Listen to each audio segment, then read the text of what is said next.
Hello anime lovers, നമ്മൾ ഇന്ന് കാണാൻ പോകുന്നത് അവതാർ ദി ലാസ്റ്റ് എയർബെൻഡർ സീസൺ 1 4ാമത്തെ എപ്പിസോഡാണ്. സോ നിങ്ങൾ ഇതിനു മുൻപുള്ള എപ്പിസോഡ് കണ്ടിട്ടില്ലെങ്കിൽ താഴെ ഡിസ്ക്രിപ്ഷനിലും മുകളിൽ ഐക്കാർഡിലും ലിങ്ക് കൊടുക്കാം. കാണാത്തവർക്ക് പെട്ടെന്ന് പോയിട്ട് കണ്ടിട്ട് വരാം. പിന്നെ വീഡിയോ ഇഷ്ടപ്പെട്ടാൽ ലൈക്ക് ചെയ്യാൻ മറക്കരുത്, എങ്കിലേ ബാക്കിയുള്ള കൂട്ടുകാർക്ക് വീഡിയോ യൂട്യൂബ് സജസ്റ്റ് ചെയ്യുള്ളൂ. അതുകൊണ്ട് ലൈക്ക് ചെയ്യാനും സബ്സ്ക്രൈബ് ചെയ്യാനും മറക്കരുത്. എന്നാ anime lovers, once again welcome back to anime exposure.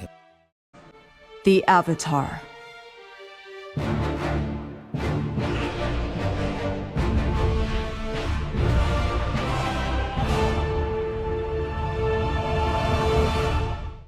എപ്പിസോഡിന്റെ തുടക്കത്തിൽ സമാധാനത്തോടെ മെഡിറ്റേഷൻ ചെയ്യുന്ന സൂക്കോയുടെ അടുത്തേക്ക് അങ്കിൾ ഐറോ വരുന്നു. മോനെ സൂക്കോ, ഞാൻ പറയുന്ന കാര്യം കേട്ടാൽ നീ ടെൻഷൻ ആവരുത് കേട്ടോ. എന്താണ് അങ്കിൾ നിങ്ങൾ ഈ പറയുന്നത്? ഇനി എത്ര വലിയ കാര്യമാണെങ്കിലും എന്റെ ഈ മെഡിറ്റേഷൻ നിർത്തി ഞാൻ ഇവിടുന്ന് അനങ്ങില്ല. ഓഹോ, അങ്ങനെയാണെങ്കിൽ അവതാറിനെ നമുക്ക് കണ്ടുകിട്ടിയില്ല എന്ന് അങ്കിൾ പറയുന്നത് കേട്ട് സൂക്കോ പൊട്ടിത്തെറിക്കുന്നു. അവതാർ ഒരുപാട് സ്ഥലത്തേക്ക് പോയിട്ടുള്ളതായിട്ട് നമ്മുടെ ആൾക്കാർ കണ്ടു, പക്ഷേ വ്യക്തമായിട്ടൊരു മാപ്പിംഗ് നമുക്ക് കിട്ടിയിട്ടില്ല എന്നൊക്കെ പറയുന്ന അങ്കിളിന്റെ കയ്യിൽ നിന്ന് സൂക്കോ മാപ്പ് വാങ്ങി അവതാർ പോയിട്ടുള്ള സ്ഥലങ്ങളൊക്കെ നോക്കുന്നു. ഇവിടെ ആങ്ങിന് കൃത്യമായിട്ടുള്ളൊരു സ്ഥലത്തേക്ക് പോവാൻ അറിയില്ല. പോവേണ്ടത് കടലിന്റെ അടുത്താണെന്നറിയാം, പക്ഷേ അത് എവിടെയാണെന്ന് അറിയില്ല. അവനോട് സോക്ക, ആങ് നിനക്ക് എവിടേക്കാ പോകേണ്ടതെന്ന് അറിയില്ലല്ലേ? എനിക്കറിയാം, നമ്മളിപ്പോ കടലിന്റെ മുകളിലല്ലേ? അതെ അതെ, വളരെ കറക്റ്റ് ആണ്. കട്ടാര ഇപ്പോൾ വളരെ ശ്രദ്ധയോടെ സോക്കയുടെ പാന്റ് തുന്നി കൊടുക്കുകയായിരിക്കും. കട്ടാര ഇങ്ങോട്ട് നോക്ക്, എന്റെ ഈ പുതിയ ടെക്നിക്ക് എങ്ങനെയുണ്ട്? ആങ് അടിപൊളിയായിട്ടുണ്ട് എന്ന് കട്ടാര അവന്റെ മുഖത്തേക്ക് പോലും നോക്കാതെ പറയുന്നു. ആങ് അവളെ ശല്യപ്പെടുത്തല്ലേ? പാന്റ് തയ്ക്കുന്ന കാര്യത്തിൽ പെൺകുട്ടികൾ വളരെ അഗ്രഗണ്യരാണ്, പെൺകുട്ടികൾക്ക് അത് മാത്രമേ കഴിയുള്ളൂ എന്ന് സോക്ക പറഞ്ഞത് കേട്ട് ദേഷ്യം പിടിക്കുന്ന കട്ടാര പാതി തുന്നിയ പാന്റ് എടുത്ത് സോക്കയ്ക്ക് വലിച്ചെറിഞ്ഞു കൊടുക്കുന്നു. കട്ടാര പ്ലീസ്, ഇത് മുഴുവനും ആയില്ല, ഒന്ന് തുന്നിത്താ എന്ന് സോക്ക. പേടിക്കേണ്ട സോക്ക, നമ്മൾ ഇനി പോകാൻ പോകുന്ന സ്ഥലത്ത് പാന്റിന്റെ ഒന്നും ഒരു ആവശ്യമില്ല എന്ന് പറഞ്ഞ് ആങ് അവരെ ഒരു ഐലൻഡിൽ കൊണ്ടുപോയി ഇറക്കുന്നു. ആങ് അവരെ ഇങ്ങോട്ട് കൊണ്ടുവന്നത് എലിഫന്റ് കോയിഫിഷ്യന്റെ പുറത്ത് സർഫ് ചെയ്യിക്കാൻ വേണ്ടിയാണ്. പക്ഷെ അവർക്ക് അവിടെ ഇറങ്ങാൻ തീരെ താല്പര്യമില്ല, കാരണം അവർക്ക് നോർത്ത് പോളിലേക്ക് എത്തേണ്ടതാണ്. അതിന് ആങ് ആപ്പ ക്ഷീണത്തിലാണ്, അവനൊന്ന് റെസ്റ്റ് ചെയ്യണം എന്നൊക്കെ പറഞ്ഞ് അവരെ മാനേജ് ചെയ്യുന്നു. ഇതേ സമയത്താണ് അവിടെയുള്ള സമുദ്രത്തിലൂടെ എലിഫന്റ് കോയിഫിഷുകൾ ചാടുന്നത് ആങ് കണ്ടത്. ഉടനെ തന്നെ ആങ് ഡ്രസ്സൊക്കെ ഊരി അതിന്റെ പുറത്ത് സർഫ് ചെയ്യാൻ വേണ്ടി വെള്ളത്തിലേക്ക് ചാടുന്നു. അങ്ങനെ ആങ് ആ കോയിഫിഷിന്റെ പുറത്ത് പിടിച്ച് സർഫ് ചെയ്യാൻ തുടങ്ങി. ആങ് അങ്ങനെ സർഫ് ചെയ്ത് അവസാനം അവന്റെ പുറകിലുണ്ടായിരുന്ന 2-3 കോയിഫിഷിനെ പതിയെ കാണാതാവുന്നു. പെട്ടെന്നാണ് അവന്റെ പുറകിലൂടെ ഒരു വലിയ ജീവി വന്നത്. പക്ഷെ വെള്ളത്തിലായതുകൊണ്ട് ആങ് കണ്ടില്ല, പകരം കരയിൽ നിൽക്കുന്ന സോക്കയാണ് കണ്ടത്. സോക്കയും കട്ടാരയും ആങ്ങിനോട് വിളിച്ചു പറയുന്നുണ്ട്, ആങ് അവിടെ നിന്ന് വേഗം വാ, അവിടെ നിൽക്കല്ലേ. പക്ഷെ ഇതൊന്നും ആങ് കേൾക്കുന്നില്ല. ആങ് വിചാരിച്ചത് അവരവനെ അപ്രിഷിയേറ്റ് ചെയ്യുന്നതാണ്. ഇപ്പോൾ ആ വലിയ ജീവി ആങ് പോയിക്കൊണ്ടിരിക്കുന്ന കോയിഫിഷിനെ തന്നെ പിടിച്ചു തിന്നുന്നു. ഇപ്പോൾ ആ ജീവിയെ മുഴുവനായിട്ടൊന്നും ആങ് കണ്ടില്ല, പക്ഷെ പകുതി കണ്ടപ്പോഴേ തന്നെ പേടിച്ചു വിറച്ച് ഒരു 1.5 ഓട്ടം നേരെ വന്ന് കയറിയത് കരയിലേക്ക്. അങ്ങനെ ആ വലിയ ജീവിയും തിരിച്ചുപോയി. ഇപ്പോൾ ആങ്ങും കട്ടാരയും സോക്കയും തിരിച്ചു പോകാൻ നിൽക്കുമ്പോൾ ഏതൊക്കെ കുറച്ച് ആൾക്കാർ വന്ന് അവരെ പിടിച്ചുകൊണ്ടുപോയി ഒരു സ്ഥലത്ത് കെട്ടിയിടുന്നു. നിങ്ങൾ 3 പേരും ഞങ്ങൾ ചോദിക്കുന്നതിന് ഉത്തരം പറഞ്ഞില്ലെങ്കിൽ നിങ്ങളെ യുനായിക്ക് വേണ്ടി തിരിച്ച് വെള്ളത്തിലേക്ക് ഇട്ട് കളയും എന്ന് അവർ പറയുന്നത് കേട്ട് സോക്ക പറയും, എടാ ബീരുക്കളെ, അത് നിങ്ങളുടെ മുഖം കാണിക്കടാ. അത് കേട്ട് പെട്ടെന്ന് തന്നെ സോക്കയുടെയും ബാക്കിയുള്ളവരുടെയും മുഖത്തുള്ള കെട്ടവരഴിക്കുന്നു. സോക്ക നോക്കുമ്പോൾ മുഴുവനും പെൺകുട്ടികൾ. എന്നെ പിടിച്ചു വെച്ചത് നിങ്ങളാണോ? ഹേ, ഒരു വഴിയില്ല, പെൺകുട്ടികൾക്കൊന്നും ഇത് കഴിയില്ല എന്നൊക്കെ പറഞ്ഞ് സോക്ക അവരെ കളിയാക്കുമ്പോൾ കട്ടാര പറയും, ഹേ അവനൊന്നും ചെയ്യരുത്, എന്റെ സഹോദരൻ വിഡ്ഢിയായതുകൊണ്ട് ചിലപ്പോൾ ഇങ്ങനെയൊക്കെ പറയാറുണ്ട്. ഇപ്പോൾ അവിടെ നിൽക്കുന്ന വയസ്സായ ആള് പറയും,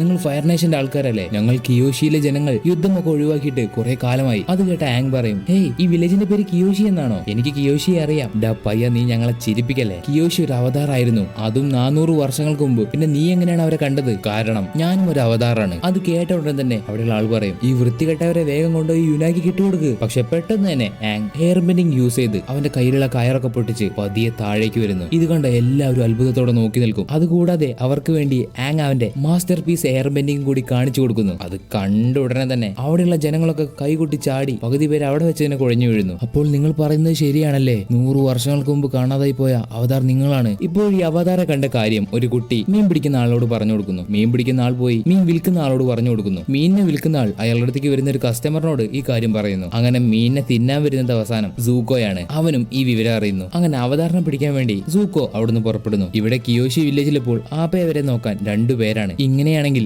ആങ്ങിനെ അവർ എത്രത്തോളം ട്രീറ്റ് ചെയ്യുന്നുണ്ടാവും? ആങ്ങിനെ അവർ ഒരു രാജവിരുന്ന് തന്നെ ഒരുക്കുകയാണ്. ഇപ്പോൾ ആങ്ങും കട്ടാരയും ഭക്ഷണം കഴിക്കുന്ന സമയത്ത് സോക്ക മാത്രം കഴിക്കുന്നില്ല. അതിന്റെ കാരണം ഇന്നലെ അത്രയും ആൾക്കാരുടെ മുന്നിൽ വെച്ച് ആ പെൺകുട്ടികൾ സോക്കയെ അപമാനിച്ചു. അവരെ ഞാൻ വെറുതെ വിടില്ല, അവരെ എല്ലാത്തിനെയും സോക്ക ആരാണെന്ന് ഞാൻ കാണിച്ചു കൊടുക്കും എന്നൊക്കെ പറഞ്ഞ് എനിക്കിനി ഭക്ഷണമേ വേണ്ടെന്ന് പറഞ്ഞവൻ വാരി വലിച്ച് എല്ലാം എടുത്തു തിന്നു. ശേഷം ആങ് വന്ന് പുറത്തേക്ക് നോക്കുന്ന സമയത്ത് സമയത്ത് ഒരുപാട് പെൺകുട്ടികൾ അവനെ കാണാൻ വേണ്ടി നിൽക്കുന്നു. ഇത് മാത്രമാണോ, അവൻ എങ്ങോട്ട് പോയാലും അവന്റെ കൂടെ ഒരുപാട് പെൺകുട്ടികൾ. ആങ് ആണെങ്കിൽ അവനറിയുന്ന ചെറിയ ചെറിയ ട്രിക്കൊക്കെ അവർക്ക് കാണിച്ചു കൊടുക്കുന്നു. ഇതേ സമയത്താണ് സോക്ക അവനെ പിടിച്ചു വെച്ച പെൺകുട്ടികൾ ട്രെയിനിങ് ചെയ്തുകൊണ്ടിരിക്കുന്ന സ്ഥലത്തേക്ക് കയറി ചെല്ലുന്നത്. അവനോട് പറയും, ഞങ്ങളോട് ക്ഷമിക്കണം, ഞങ്ങൾ ഇന്നലെ അവതാറിന്റെ ആളാണെന്ന് അറിയാതെയാണ് അങ്ങനെയൊക്കെ പെരുമാറിയത്. ഹേയ്, ക്ഷമയൊന്നും പറയണ്ട, ഇന്നലെ എന്റെ മുൻപിൽ വന്നിരുന്നത് ആൺകുട്ടികളായിരുന്നെങ്കിൽ ഞാനൊരു കൈ നോക്കിയേനെ. ഇതിപ്പോ ലേഡീസ് ആയതുകൊണ്ട് ഞാൻ അങ്ങ് വിട്ടുകളയുന്നു. നിങ്ങൾക്കറിയോ, ഞാൻ എന്റെ വില്ലേജിലെ ഒരു വലിയ പോരാളിയാണ്. ഓഹോ, അങ്ങനെയാണല്ലേ കാര്യങ്ങൾ. എങ്കിൽ നിങ്ങൾക്കറിയുന്ന കുറച്ച് കാര്യങ്ങൾ ഞങ്ങൾക്ക് പഠിപ്പിച്ചു തരാമോ? അതിന് സോക്ക വലിയ പോരാളിയാണെന്ന രീതിയിൽ അവൻ അറിയുന്ന കാര്യങ്ങൾ അവർക്ക് പഠിപ്പിച്ചു കൊടുക്കാൻ പോകുമ്പോൾ അവരുടെ കയ്യിൽ നിന്ന് കറക്കി കറക്കി അടി കിട്ടും. അവസാനം അവരവന്റെ കാലിൽ കയറ് കെട്ടി താഴത്തേക്ക് ഇടുന്നു. ഇവിടെ ആങ് കുറച്ച് പെൺകുട്ടികളും ചേർന്ന് കിയോഷിയുടെ സ്റ്റാച്ചു നോക്കി നിൽക്കുമ്പോൾ ആങ് കട്ടാരെ കണ്ട് അവളുടെ അടുത്തേക്ക് പോകുന്നു. ആങ്, നീ വെജിറ്റബിൾസ് എന്നെ പിടിക്കാൻ സഹായിക്കേ, നമുക്കിതെല്ലാം പാക്ക് ചെയ്ത് പെട്ടെന്ന് കിയോഷിയിൽ നിന്ന് പോകണം. പക്ഷെ കട്ടാര പറഞ്ഞതിനോട് ആങ് എതിർക്കുന്നു. കാരണം കിയോഷിയിൽ നിന്ന് പോവാൻ ആങ്ങിന് തീരെ താല്പര്യമില്ല. അങ്ങനെ അവർ രണ്ടുപേരും വഴക്കാവുന്നു. ഇപ്പോൾ അവിടെയുള്ള പെൺകുട്ടികൾ ആങ്ങിന് ചെല്ലപ്പേരായിട്ട് ആങ്കി എന്നൊക്കെ വിളിച്ച് അവിടെ നിന്ന് കൊണ്ടുപോകുന്നു. ഇവിടെ സോക്ക വീണ്ടും ആ പെൺകുട്ടികൾ ട്രെയിനിങ് ചെയ്യുന്ന സ്ഥലത്തേക്ക് കയറി പോകുന്നു. ഓ, നീ വീണ്ടും വന്നോ? ഞങ്ങൾക്ക് ഇനി എന്തെങ്കിലും പഠിപ്പിച്ചു തരാനുണ്ടോ? ഇപ്പോൾ സോക്ക അവിടെ മുട്ടുകുത്തിയിരുന്ന്, നിങ്ങൾ എനിക്ക് ആ വിദ്യ ഒന്ന് പഠിപ്പിച്ചു തരുമോ? ഇവരുടെ ഈ ഒരു ഗ്രൂപ്പ് ഓഫ് ഗേൾസിനെ അറിയപ്പെടുന്നതാണ് കിയോഷി വാരിയേഴ്സ്. അതുപോലെ ഈ കൂട്ടത്തിലെ ലീഡർ ആയിട്ടുള്ള ഈ പെൺകുട്ടിയുടെ പേരാണ് സൂക്കി. ഇപ്പോൾ സൂക്കി പറയും, ഓ, അതിന് ഞങ്ങൾ പെൺകുട്ടികളല്ലേ, ഞങ്ങൾ അങ്ങനെ നിങ്ങളെ പഠിപ്പിക്കും. അതുപോലെ ഞങ്ങൾ പുറത്തുള്ളവരെ പഠിപ്പിക്കാറില്ല. എന്നോട് ക്ഷമിക്കണം, നേരത്തെ അങ്ങനെയൊക്കെ പെരുമാറിയതിന്. അതുപോലെ നിങ്ങൾ എന്നെ പഠിപ്പിക്കണം എന്ന് സോക്ക. നിന്നെ ഞങ്ങൾ പഠിപ്പിക്കുകയൊക്കെ ചെയ്യാം, പക്ഷേ ഒരു കണ്ടീഷൻ ഉണ്ട്, നീ ഞങ്ങളുടെ ട്രഡീഷണൽ ഡ്രസ്സ് ധരിക്കണം. അതിന് സോക്ക സമ്മതിക്കുന്നു. ശേഷം സോക്ക അവരുടെ ഡ്രസ്സൊക്കെ എടുത്തിടുന്നു. ഇത് പെൺകുട്ടികളുടേതാണല്ലോ. ഏയ് അല്ല, ഇത് വാരിയേഴ്സിന്റേതാണ് എന്ന് പറഞ്ഞ് സൂക്കി ആ ഡ്രസ്സിനെ കുറിച്ചുള്ള കാര്യങ്ങളൊക്കെ അവന് പറഞ്ഞു കൊടുക്കുമ്പോൾ സോക്ക അഭിമാനത്തോടെ തലയുയർത്തി നിൽക്കും. ആ സമയത്താണ് ആങ് വന്ന് സോക്കയെ കളിയാക്കിയിട്ട് പോകുന്നു. ഇപ്പോൾ ആങ് കട്ടാര ഇരിക്കുന്ന സ്ഥലത്തേക്ക് വന്ന് അവൻ യുനാഗിയുള്ള ആ സ്ഥലത്തേക്ക് വീണ്ടും പോവാണെന്ന് പറയും. അതിന് കട്ടാര അവൻ പോയാൽ അവർക്കൊരു പ്രശ്നമില്ല എന്ന രീതിയിൽ സംസാരിക്കുന്നു. അതിൽ ദേഷ്യം വന്ന ആങ് ബീച്ചിലേക്ക് പോകുന്നു. ഇവിടെ സോക്ക കഷ്ടപ്പെട്ട് കാര്യങ്ങളൊക്കെ പഠിച്ചോണ്ടിരിക്കാവും. ആദ്യമൊക്കെ സോക്കയ്ക്ക് പഠിച്ചെടുക്കാൻ ബുദ്ധിമുട്ടുണ്ടായെങ്കിലും കുറച്ച് സമയം നിന്ന് അതൊക്കെ പഠിച്ച് അവൻ ആ സൂക്കിയെ തന്നെ തള്ളി താഴെയിടുന്നു. ഇവിടെ വെള്ളത്തിൽ കിടക്കുന്ന ആങ്ങിന്റെ അടുത്തേക്ക് കുറെ നേരമായിട്ടും യുനാഗി വരുന്നില്ല. അത്രയും നേരം കരയിൽ അതിനെ കാത്തു നിന്ന പെൺകുട്ടികൾ കുറച്ചു നേരം കഴിയുമ്പോൾ അവിടെ നിന്ന് പോകുന്നു. പക്ഷേ ആങ്ങിനെ നോക്കാൻ വേണ്ടി ആ സമയം തന്നെ കട്ടാരയും അവിടേക്ക് വരുന്നു. എന്നിട്ട് അവർ അങ്ങോട്ടും ഇങ്ങോട്ടും പറഞ്ഞ കാര്യങ്ങൾക്കെല്ലാം സോറി ചോദിച്ച് ആങ് കരയിലേക്ക് വരാൻ നിൽക്കുമ്പോൾ ആ വലിയ മോൺസ്റ്റർ യുനാഗി അവന്റെ പുറകിലൂടെ വരുന്നു. അങ്ങനെ യുനാഗി പൊങ്ങുന്നതിന് കൂടെ ആങ്ങും പതിയെ പതിയെ പൊങ്ങി വരുന്നു. കാരണം ആങ് അതിന്റെ ദേഹത്ത് വിട്ടുപോയി. എന്നിട്ട് യുനാഗി അവനെ കുത്താൻ പോകുന്ന സമയത്ത് ആങ് പെട്ടെന്ന് യുനാഗിയുടെ മീശയിൽ കയറി പിടിക്കുന്നു. പക്ഷെ യുനാഗി അതിന്റെ തലയാട്ടിയപ്പോൾ ആങ് തെറിച്ച് വെള്ളത്തിലേക്ക് വീണു. ഇപ്പോൾ ഒരു ഭാഗത്ത് യുനാഗി അവനെ കൊല്ലാൻ വേണ്ടി വരുന്നു, മറ്റൊരു ഭാഗത്ത് കട്ടാര അവനെ സഹായിക്കാൻ വേണ്ടി വരുന്നു. ആദ്യം അവന്റെ അടുത്തേക്ക് എത്തിയ കട്ടാര വാട്ടർ ബെൻഡിങ് കൊണ്ട് പുറകിലേക്ക് തള്ളി മാറി കരയിലേക്ക് കയറുന്നു. അങ്ങനെ യുനാഗി അവിടുന്ന് പോയി. പക്ഷേ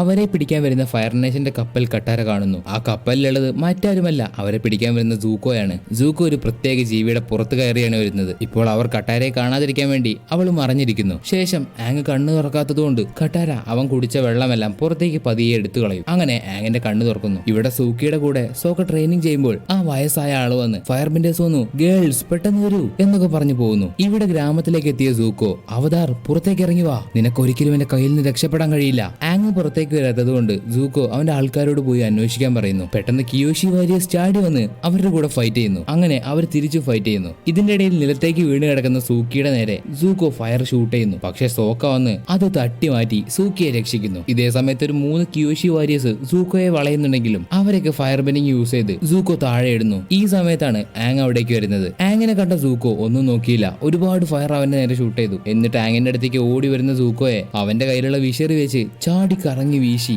സൂക്കോയെ തെറിപ്പിക്കുന്നു. ശേഷം ആങ് അവന്റെ വടി വെച്ച് ആകാശത്തൂടെ പറന്നു പോകുമ്പോൾ കാണുന്നത് കത്തി നശിക്കുന്ന ആ വില്ലേജ് ആണ്. എന്നിട്ട് ആങ് കട്ടാരയുടെ അടുത്തേക്ക് പോകും. കട്ടാര അവനോട് പറയും, നമുക്കിനി ഇവിടെ നിൽക്കണ്ട, അതാണ് ഈ വില്ലേജിലുള്ളവർക്ക് നല്ലത്. നമ്മളവിടുന്ന് പോയി എന്നറിഞ്ഞാൽ സൂക്കോ നമ്മുടെ പുറകെ വരും. അതിന് ആങ്ങും സമ്മതിക്കുന്നു. ഇവിടെ സോക്കയോട് സൂക്കി പറയും, ഇവിടുത്തെ കാര്യങ്ങളൊക്കെ ഞങ്ങൾ നോക്കിക്കോളാം, നീ ഇവിടുന്ന് പോയിക്കോ. അങ്ങനെ സോക്ക ഓടി വന്ന് ആപ്പയുടെ പുറത്ത് കയറുന്നു. അങ്ങനെ അവർ അവിടുന്ന് പോകുന്നത് സൂക്കോ കണ്ട് എല്ലാവരും കപ്പലിലേക്ക് പോകും, നമുക്ക് അവനെ പിടിക്കണം. ഇപ്പോൾ ആപ്പയുടെ പുറത്ത് പറന്നു വരുന്ന ആങ് പെട്ടെന്ന് വെള്ളത്തിലേക്ക് ചാടുന്നു. ആങ് തിരിച്ച് പുറത്തേക്ക് വരുന്നത് യുനാഗിയുടെ മീശയിൽ പിടിച്ചിട്ടാണ്. അവൻ യുനാഗിയെ ഉപയോഗിച്ച് ആ നാട്ടിൽ കത്തിക്കൊണ്ടിരിക്കുന്ന തീ കെടുത്തു. ശേഷം ആങ് യുനാഗിയുടെ മുകളിൽ നിന്ന് ആപ്പയുടെ പുറത്തേക്ക് ചാടുന്നു. ഇങ്ങനെ കയറി വരുന്ന ആങ്ങിനെ കട്ടാര ചീത്ത പറയുന്നു പ്രതീക്ഷിച്ചപ്പോൾ കട്ടാര ആങ്ങിനെ കെട്ടിപ്പിടിക്കും. ശേഷം അവർ ദൂരത്തേക്ക് പറന്നു പോകുന്ന ഈ സീൻ കാണിച്ചുകൊണ്ട് എപ്പിസോഡ് ഇവിടെ അവസാനിക്കുന്നു. സോ ഞാനിന്ന് പറഞ്ഞ എക്സ്പ്ലനേഷൻ നിങ്ങൾക്ക് ഇഷ്ടപ്പെട്ടാൽ വീഡിയോക്ക് ലൈക്ക് ചെയ്യുക, അതുപോലെ സബ്സ്ക്രൈബ് ചെയ്യാനും മറക്കല്ലേ. എന്നാ അടുത്തൊരു വീഡിയോയുമായി കാണുന്നതുവരെ അനിമേ ലവേഴ്സ്, ഇറ്റ്സ് മീ അനിമോ.